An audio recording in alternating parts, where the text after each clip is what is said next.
Hello मित्रों, स्वागत है आपका वीडियो में। आज के वीडियो में हम बात करने वाले हैं कि भारत को आज़ादी पाने के लिए जो महत्वपूर्ण घटनाएं 1885 के बाद से सामना करना पड़ा, जिन घटनाओं का जो गतिविधियां रही, उसमें से जो मुख्य मुख्य इवेंट हैं उनको हम इस वीडियो में कवर करने वाले हैं। डायरेक्ट क्वेश्चन पूछे जाते हैं, इस बात को ध्यान में रख कर के मैंने इस वीडियो को बनाया है। तो जितने भी रिलेवेंट सवाल होंगे किसी भी एक इवेंट के, वो मैं आपको स्लाइड में करवाता रहूँगा साथ में। तो आप चाहें तो नोट से भी इसकी बना सकते हैं और बहुत ध्यान से सुनिएगा इस वीडियो को। तो पहला जो इवेंट था वो हुआ था 1885 में। 1885 में जो हुआ था, भारतीय राष्ट्रीय कांग्रेस की स्थापना हुई थी। तो बारी बारी से एक एक फैक्ट को हम कवर करते हैं। तो इसकी स्थापना की जो तारीख है वो है 28 दिसंबर 1885। 28 दिसंबर 1885 को किसने की थी इसकी स्थापना? इसकी स्थापना की थी A.O. ह्यूम ने, जो कि स्कॉटलैंड के थे। कहाँ के थे? स्कॉटलैंड के थे। ब्रिटेन की सरकार में काम करते थे। उन्होंने इसकी स्थापना की थी। 72 इसमें मेंबर्स थे जो पहली मीटिंग में प्रेजेंट थे। जब इसकी स्थापना की गई तो इसमें 72 मेंबर्स उपस्थित थे। 1887 में इसके जो अध्यक्ष बने थे वो पहले मुस्लिम व्यक्ति थे जो इसके अध्यक्ष बने थे। उनका नाम था बदरुद्दीन तैयब जी। क्या नाम था? बदरुद्दीन तैयब जी, जो कि पहले मुस्लिम अध्यक्ष थे कांग्रेस के। 1888 में इसके जो अध्यक्ष थे वो थे जॉर्ज यूले। जॉर्ज यूले जो थे वो पहले अंग्रेज थे जो भारतीय राष्ट्रीय कांग्रेस के अध्यक्ष बने थे। जब भारतीय राष्ट्रीय कांग्रेस की 1885 में स्थापना की गई, तब गवर्नर जनरल कौन था? जब 1885 में भारतीय राष्ट्रीय कांग्रेस की स्थापना की गई, तब गवर्नर जनरल कौन थे? तब गवर्नर जनरल थे लॉर्ड डफरिन। लॉर्ड डफरिन जो थे वो गवर्नर जनरल थे 1885 में, जबकि भारतीय राष्ट्रीय कांग्रेस की स्थापना की गई थी। तो लगभग सारे ही इस स्लाइड से रिलेटेड जितने भी इंपॉर्टेंट पॉइंट थे वो मैंने आपको करवा दिए हैं। अगला देखते हैं। अगला है 1892 में क्या हुआ था? लोक सेवा की स्थापना हुई थी, लोक सेवा आयोग की।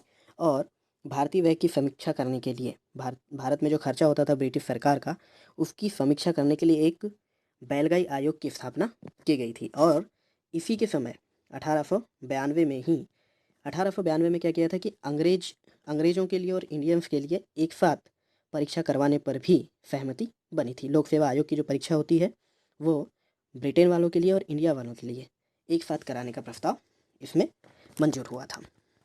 1896 में कलकत्ता अधिवेशन में पहली बार वंदे मातरम गीत गाया गया था।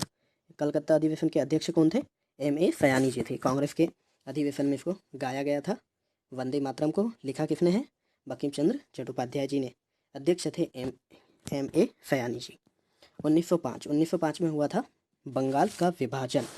भारतीयों में फूट डालने की दृष्टि से इसको किया गया था बंगाल का विभाजन। तो 20 जुलाई 1905 को, डेट बहुत इंपॉर्टेंट है, सारी डेट याद रखिएगा, कि 20 जुलाई 1905 को इसकी घोषणा की गई थी और 16 अगस्त 1905 को लागू कर दिया गया था। इसके अगेंस्ट में कांग्रेस ने 7 अगस्त को स्वदेशी आंदोलन की घोषणा करी थी, जो कि काफ़ी लंबे समय तक चला था, और बहिष्कार प्रस्ताव पास किया था कि अंग्रेज़ों का सामान इस्तेमाल नहीं करेंगे, स्वदेशी को अपनाएंगे। और जिस दिन ये लागू हुआ था 16 अगस्त 1905 को, उस दिन शोक दिवस के रूप में मनाया गया था। किसने मनाया था ये? कांग्रेस ने। 1907 में सूरत अधिवेशन में कांग्रेस में फूट पड़ गई थी और नरम दल और गरम दल के रूप में दो अलग अलग दलों में कांग्रेस बट गई थी। विवाद इस बात पर हुआ था कि जो यहाँ पर हमने देखा था कि बंगाल विभाजन के बाद जो भी कहना चाहिए बहिष्कार का जो प्रस्ताव रखा गया था, तो नरम दल और गरम दल में इस बात को लेकर असहमति हो गई थी कि सिर्फ बंगाल में इसको सीमित रखा जाए बहिष्कार प्रस्ताव को, स्वदेशी आंदोलन को, या फिर पूरी इंडिया में फैलाना चाहिए। 1909 में मार्ले विंटो सुधार आया था। इसमें मुस्लिमों को पृथक निर्वाचन प्रणाली दी गई थी, क्योंकि 1905 में लॉर्ड कर्जन जान गया था कि मुसलमानों और हिंदुओं को अलग अलग करके ही उसको फूट डालो राज करो की नीति वो अपना रहा था। तो 1905 के दौरान ही वो समझ गया था कि भारतीयों में जो मुस्लिम और हिंदू एकता है उसको अलग अलग करना है। ये उसके लिए बहुत बड़ी उनकी चाल थी कि मुस्लिमों के लिए एक पृथक निर्वाचन प्रणाली का निर्माण किया जाए। 1911 में ब्रिटिश सम्राट जो थे वो दिल्ली आए थे। इनका नाम क्या था? इनका नाम था किंग जॉर्ज पंचम। किंग जॉर्ज 5 जो थे वो आए थे इंडिया में, और 1911 में इन्हीं के लिए जनगण मन को कांग्रेस के कलकत्ता अधिवेशन में गाया गया था। कहाँ पर गाया गया था? कलकत्ता अधिवेशन में इन्हीं के लिए गाया गया था, किंग जॉर्ज 5 के लिए। इन्होंने यहाँ पर घोषणा करी थी कि जो कैपिटल है उसको कलकत्ता से दिल्ली शिफ्ट किया जाएगा। कलकत्ता से दिल्ली शिफ्ट करेंगे, इसकी घोषणा उन्होंने 1911 में कर दी थी। जब कलकत्ता में जनगण मन को गाया गया था तब इसके अध्यक्ष कौन थे इस अधिवेशन के? वो थे बिशन नारायण सिंह। कौन थे? बिशन नारायण सिंह। 1915 में क्या हुआ था? गांधी जी साउथ अफ्रीका से भारत वापस आ गए थे, इसीलिए वे आए थे 9 जनवरी 1915 को। 9 जनवरी 1915 को गांधी जी भारत वापस आए थे, तो इसे हम NRI डे के रूप में आज भी मनाते हैं, नॉन रेजिडेंट इंडियन। 1916 में क्या हुआ था कि होम रूल लीग का निर्माण किया गया था। होम रूल लीग का निर्माण आयरलैंड में रेडमैन के द्वारा किया गया था, आयरलैंड में। तो उन्हीं को फॉलो करते हुए एनी बेसेंट ने मद्रास में और लोकमान्य तिलक ने महाराष्ट्र में होम रूल लीग की स्थापना करी थी। और 1906 में एक इम्पॉर्टेंट इवेंट जो मैं आपको बताना भूल गया कि 1906 में मुस्लिम लीग की स्थापना हुई थी। 1906 में मुस्लिम लीग की स्थापना हो गई थी। अब 1916 में जो कि आपने देखा कि सूरत अधिवेशन जो था 1907 का, उसमें कांग्रेस नरम दल गरम दल में बट गई थी। कांग्रेस अब उनके बीच समझौता हो गया था, मुस्लिम लीग और कांग्रेस समझौता के बीच। तो नरम दल और गरम दल वापस से फिर एक हो गए थे। और इस जो सेशन थे, ये जो सूरत का सेशन था, सॉरी ये वाला जो सेशन था लखनऊ का, इसमें अंबिका चरण मजूमदार जो थे ये इसके अध्यक्ष थे। कांग्रेस का जो अधिवेशन था लखनऊ का, उसके अध्यक्ष थे। तो ये जो मुस्लिम लीग में और कांग्रेस के बीच में विवाद की स्थिति जो खत्म हुई थी और नरम दल गरम दल एक हुए थे, इसे लखनऊ पैक्ट भी कहा जाता है। अध्यक्ष कौन थे इसके? अंबिका चरण मजूमदार जी। 1917 में महात्मा गांधी जी ने चंपारण में आंदोलन किया था। अब ये जो मैंने अलग अलग चीज़ें लिखी है ये मैं आपको बारी बारी करके एक्सप्लेन करता हूँ। यहाँ पर क्या हुआ था कि चंपारण सत्याग्रह गांधी जी ने 1917 में किया था। तो चंपारण सत्याग्रह को प्रथम सविनय अवज्ञा आंदोलन भी कहा जाता है। लाइन से मैं आपको जो 3-4 चीज़ें बताऊँगा ये बहुत इंपॉर्टेंट है, इसे आप बहुत अच्छे से याद कर लीजिएगा कि चंपारण सत्याग्रह जो है वो 1917 में गांधी जी ने किया था, उसे प्रथम सविनय अवज्ञा आंदोलन भी कहा गया। दूसरा जो मैंने लिखा है ये है अहमदाबाद मिल हड़ताल। अहमदाबाद मिल हड़ताल जो थी वो 1918 में करी थी गांधी जी ने, जो गांधी जी की इंडिया में पहली भूख हड़ताल थी। तीसरा है खेड़ा सत्याग्रह। खेड़ा सत्याग्रह जो हुआ था, खेड़ा सत्याग्रह हुआ था 1919 में। इसमें क्या हुआ था? इसमें गांधी जी ने पहली बार असहयोग आंदोलन किया था। खेड़ा सत्याग्रह में क्या किया था? पहली बार असहयोग आंदोलन किया था। और चौथा जो था इसे रोलेट सत्याग्रह भी कहते हैं, जो रोलेट एक्ट के खिलाफ किया गया था गांधी जी का। इसमें पहली बार जन हड़ताल की गई थी। क्या की गई थी? जन हड़ताल। और इसमें 3 काटिया सिस्टम जो था, 3 काटिया सिस्टम क्या था कि उपज का जो 3/20 भाग है, यानी कि 15%, वो जो टैक्स के रूप में, सॉरी टैक्स नहीं था, ये जो 15% टैक्स बोल दिया मैंने, 15% ज़मीन पर अंग्रेजों ने क्या कर दिया था कि नील उगाना अनिवार्य कर दिया था। तो इस नील की खेती के खिलाफ में गांधी जी ने जो रोलेट सत्याग्रह किया था, पहला इनका जन हड़ताल था 3 काठिया सिस्टम को ख़त्म करने के लिए। अब 19 में रोलेट एक्ट इंडिया आया था। रोलेट एक्ट का मेन काम क्या था कि जो क्रांतिकारी गतिविधियां इंडिया में हो रही थी उनका इनको पता लगाना था और उससे निपटने का जो तरीका है उस पर एक रिपोर्ट बनानी थी। सर सिडनी रोलेट के अंडर में ये एक्ट इंडिया आया था और इनकी सिफारिशों के आधार पर एक रोलेट एक्ट का एक्ट लागू किया गया था, जिसे भारत ने बहुत विरोध किया और भारत में इसे काला कानून के नाम से बुलाया गया। किसे? रोलेट एक्ट को। 1919 में जलियांवाला बाग हत्याकांड की दुखद घटना हुई थी। रोलेट एक्ट के विरोध में क्या हुआ था कि पंजाब में जगह जगह पर जनसभाएं हो रही थी। तो अमृतसर में एक बाग में, जो कि जलियांवाला बाग जिसको कहते हैं, उसमें एक सभा हो रही थी। वो इस बात के विरोध में हो रही थी कि जो डॉक्टर सत्यपाल और डॉक्टर किचलू हैं, इन जो पहले पंजाब में सभाएं हो रही थी उन सभाओं के विरोध में डॉक्टर किचलू और डॉक्टर सत्यपाल को पंजाब से बाहर करने की सजा देके मतलब गिरफ्तार कर लिया गया था। उसके विरोध में शांति प्रदर्शन के रूप में जलियांवाला बाग में लोग कुछ लोग जमा होकर के अपना विरोध व्यक्त कर रहे थे। तो 13 अप्रैल 1919 को उस जलियांवाला बाग में जनरल डायर ने बहुत सारे बेगुनाहों को के ऊपर गोलियां चला दी थी, जिससे काफ़ी सारे लोगों की मृत्यु हुई थी। इसे जलियांवाला बाग हत्याकांड के रूप में जाना जाता है। इसकी जांच करने के लिए जो बहुत विरोध होने के बाद अंग्रेजों ने ब्रिटिश सरकार ने इसकी जांच करने के लिए जो आयोग बैठाया था उसका नाम था हंटर आयोग। बहुत इंपॉर्टेंट है, इसे याद रखिएगा कि जलियांवाला बाग हत्याकांड की जांच के लिए अंग्रेजों द्वारा बनाए गए आयोग का नाम क्या था? तो हंटर आयोग था। और हंटर आयोग ने क्या किया था? हंटर आयोग ने जो जनरल डायर ने गोलियां चलवाई थी उसके कृत्य को वैलिड करार दिया था। उन्होंने इसे सही कह दिया था कि जो भी जनरल डायर ने किया वो सही किया। तो हंटर आयोग एक तरह से सिर्फ भारतीयों के गुस्से को शांत करने के लिए ही लाया गया था, उससे कुछ फ़ायदा नहीं हुआ। इसके विरोध में डॉक्टर रविंद्रनाथ टैगोर जी ने इसके विरोध में रविंद्रनाथ टैगोर जी ने अपनी नाइटहुड की जो उपाधि है वो भी वापस कर दी थी। और एक बात की, जो जनरल डायर था, डायर को 1940 में ब्रिटेन में एक उधम सिंह नाम के इंडियन द्वारा मार दिया गया था। 1940 में इसकी हत्या उधम सिंह ने की थी, जनरल डायर की। मॉन्टेग्यू चेम्सफोर्ड सुधार, ये क्या था कि भारत में डायर की सिस्टम को लागू करने के लिए इसमें सुझाव दिए गए थे। इसमें क्या होना था कि सेंटर की अलग गवर्नमेंट और स्टेट या प्रोविंसेस की अलग गवर्नमेंट के बारे में बात की गई थी। तो क्वेश्चन पूछा जाता है कि जो डायर की सिस्टम है वो कौन से सुधार में बोला गया था, या उस सुधार को क्या कहते हैं? तो मॉन्टेग्यू चेम्सफोर्ड सुधार कहते हैं। अब 1920 में क्या हुआ था? 1920 में खिलाफत आंदोलन हुआ था। खिलाफत आंदोलन इस बात पर हुआ था कि ब्रिटेन ने खलीफा जो था उसका अपमान किया था, तुर्की का अपमान किया था। उसके विरोध में जो भारत में अली बंधु थे, जिनका नाम था मोहम्मद अली और शौकत अली, दो भाई थे, उन्होंने इस आंदोलन की शुरुआत करी। तो इस आंदोलन को खिलाफत आंदोलन कहा गया था। ये कब किया गया था? ये किया गया था 31 अगस्त को 1919 में। तो खिलाफत आंदोलन किसने किया था? अली बंधुओं ने, मोहम्मद अली और शौकत अली ने। किस बात पर? खलीफा के अपमान किए जाने पर। 1920 में असहयोग आंदोलन हुआ था। असहयोग आंदोलन की घोषणा की थी महात्मा गांधी जी ने कि 24/7/1920, मतलब 1920 को गांधी जी ने घोषणा करी थी कि हम 1 अगस्त 1921 से आंदोलन करेंगे। तो उपनिवेशवाद के खिलाफ जो महात्मा गांधी जी ने असहयोग आंदोलन की घोषणा की थी कि 1 अगस्त 1921 से करेंगे, उसको जब गांधी जी ने शुरू किया तो लंबा चला ये कार्यक्रम। और जब 5 फरवरी को एक उग्र भीड़ ने पुलिस वालों के रोके जाने पर उन पर उनके जो पूरा थाना था उसी में आग लगा दी थी, जिसमें 21 पुलिस वालों की मृत्यु हो गई थी।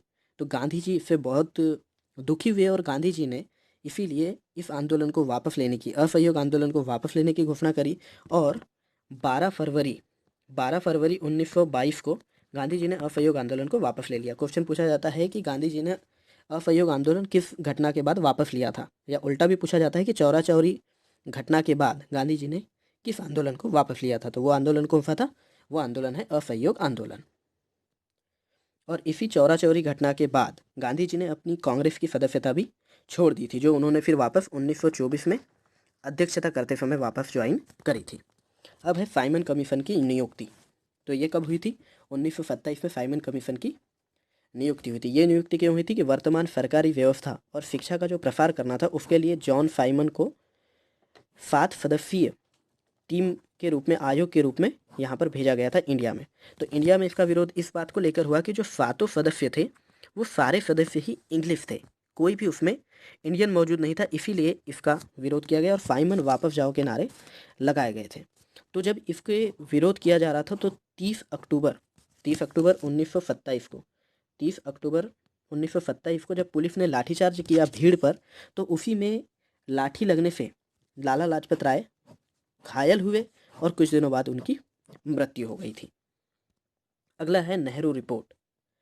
तो हुआ ये था कि जब भारत में विरोध किया गया था साइमन कमीशन का, तो अंग्रेज में एक लॉर्ड वर्कन हेड थे, उन्होंने चुनौती दी थी कि आप अपना संविधान बना करके दिखाइए। तो मोतीलाल नेहरू ने अपनी सभी पार्टियों की मीटिंग करके अध्यक्षता में एक 7 सदस्य टीम बनाई थी। जैसे जो साइमन कमीशन आया था उसी में भी 7 सदस्य थे, और जिसमें यही बात की जा रही थी कि आप लोगों को कैसे अपनी शिक्षा सुधार करना है और कैसे देश चलाना है, उसके बारे में, सरकारी व्यवस्था कैसी होनी चाहिए उसके बारे में मतलब रिपोर्ट बनाने के लिए उन्हें भेजा गया था, जिसका विरोध इंडिया ने किया। तो जो लॉर्ड वर्कन हेड थे उन्होंने इनको संविधान बनाने या इस टाइप की व्यवस्था बनाने की चुनौती दी थी, जिसको मोतीलाल नेहरू जी ने 7 सदस्यीय समिति गठित करके भावी संविधान के गठन की तैयारी के लिए अपने हाथ में जिम्मेदारी ली थी। और ये जो उन्होंने काम किया था उसे नेहरू रिपोर्ट कहा गया था। इन्होंने जो भी रिपोर्ट अपनी बनाई थी उसे नेहरू रिपोर्ट कहा गया था। और इस नेहरू रिपोर्ट में डोमिनियन स्टेटस की मांग की गई थी। डोमिनियन स्टेटस क्या होता है? कि हम अपने पर राज तो खुद ही करेंगे, लेकिन नामी रूप से आप ही, ब्रिटेन में आप रहेंगे, इंडिया में हम रहेंगे, इंडिया का शासन हम चलाएंगे खुद, लेकिन हम एक कॉलोनी के रूप में रहेंगे ब्रिटेन की। इसे डोमिनियन स्टेटस कहा गया था, जो कि बाद में फिर भारत ने 1929 में ही 1929 में ही डोमिनियन स्टेटस की भी बात छोड़ करके जवाहरलाल नेहरू और सुभाष चंद्र बोस के कहने पर पूर्ण स्वराज की मांग की थी। 1929 में भगत सिंह ने असेंबली में बम विस्फोट किया था। कांग्रेस द्वारा पूर्ण स्वतंत्रता की मांग की गई थी। बोस और पंडित जवाहरलाल नेहरू जी के कहने पर 1929 में ही कांग्रेस ने पूर्ण स्वराज की मांग करी थी। जबकि क्या हुआ था कि 1927 के साइमन कमीशन के विरोध में जो भारत में नेहरू रिपोर्ट बनी थी, नेहरू रिपोर्ट में डोमिनियन स्टेटस की मांग की गई थी, लेकिन अब इसमें पूर्ण स्वराज की मांग की गई। सविनय अवज्ञा आंदोलन 1930 में शुरू हुआ और इसी के अंतर्गत दांडी यात्रा भी की गई थी। अब है प्रथम गोलमेज सम्मेलन। प्रथम गोलमेज सम्मेलन 12 नवंबर 1930 से लेकर 13 जनवरी 1931 तक चला था।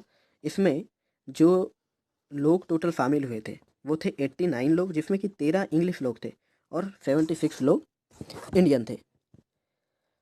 और ये कहाँ पर हुई थी? ये हुई थी लंदन में। अब द्वितीय गोलमेज सम्मेलन, इसकी अध्यक्षता जो थी, अब देखिए ये पहली गोलमेज सम्मेलन में इतने जो 76 इंडियन थे, इसमें गांधी जी नहीं आए थे, है ना।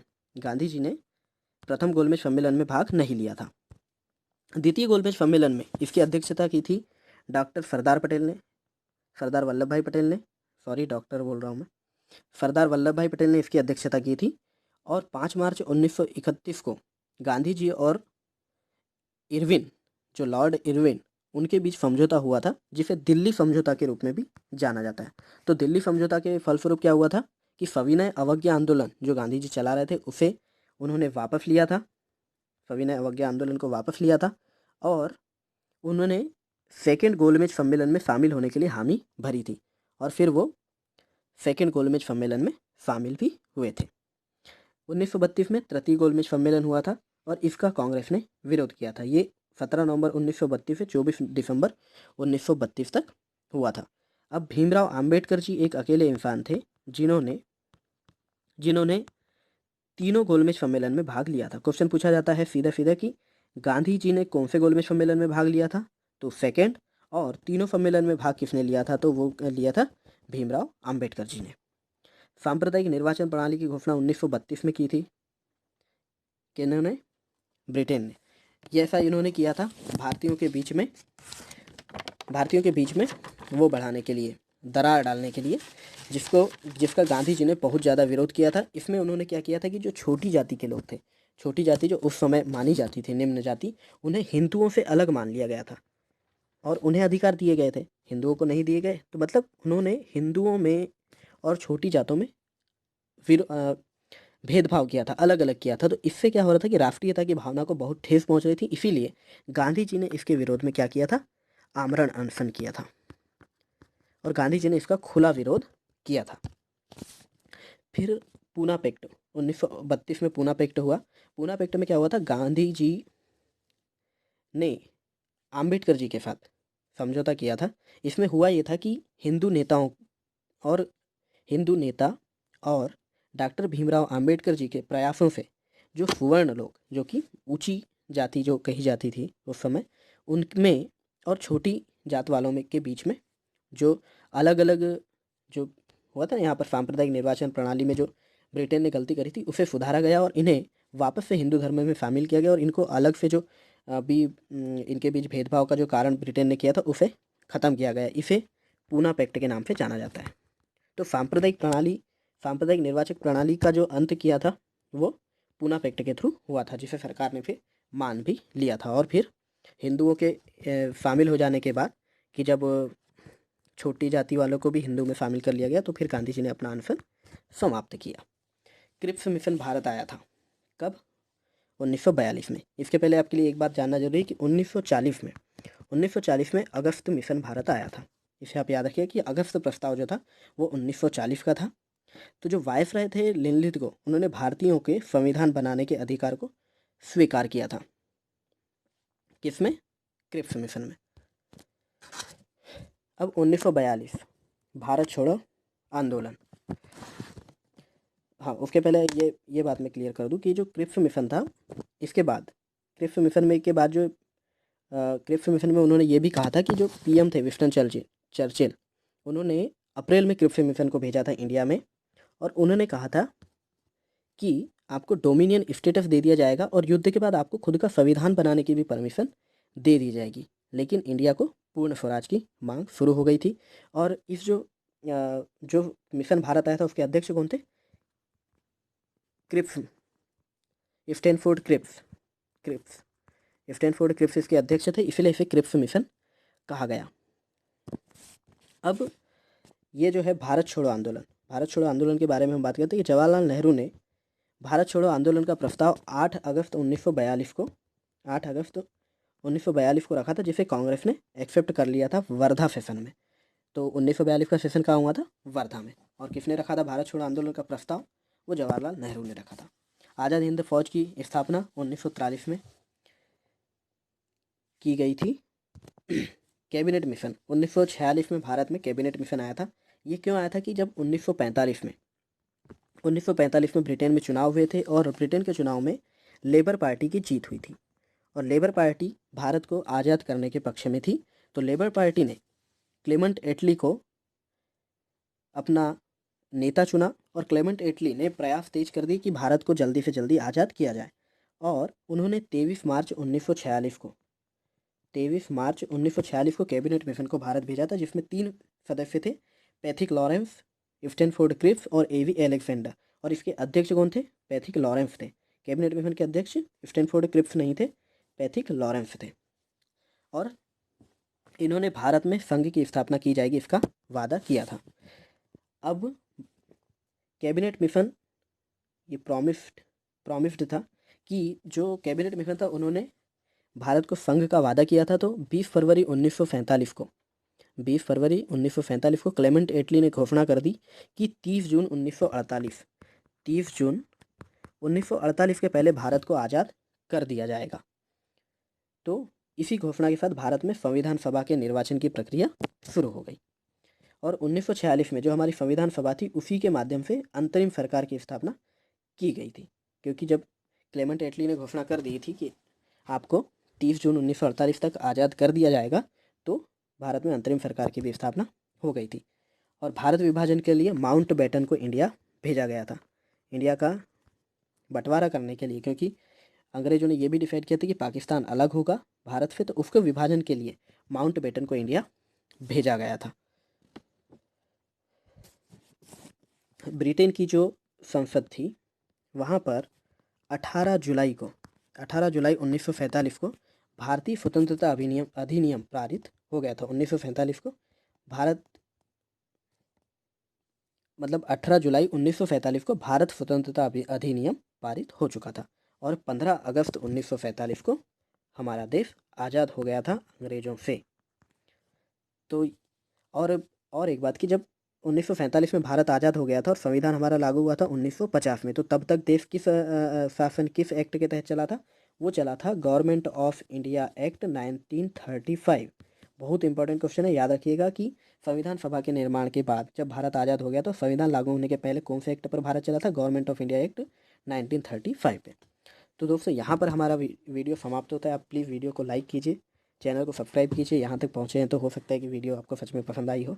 तो यहाँ तक पहुँचे इसका मतलब है कि आपको पसंद आई है। तो लाइक कीजिए, शेयर कीजिए वीडियो को अपने दोस्तों के साथ, और सब्सक्राइब कीजिए मेरे चैनल को। लगातार वीडियो की क्वालिटीज़ में इंप्रूव करने की लगातार कोशिश कर रहा हूँ। तो मुझे उम्मीद है कि बहुत ही जल्दी मैं आपको बहुत ही अच्छा कंटेंट और तेज़ी से दे पाऊँगा। तो आप प्लीज़ सब्सक्राइब कीजिए और जुड़िए हमारे साथ। बहुत बहुत धन्यवाद दोस्तों, मिलेंगे अगले वीडियो में। तब तक अपना ध्यान रखिए और खूब पढ़ाई कीजिए।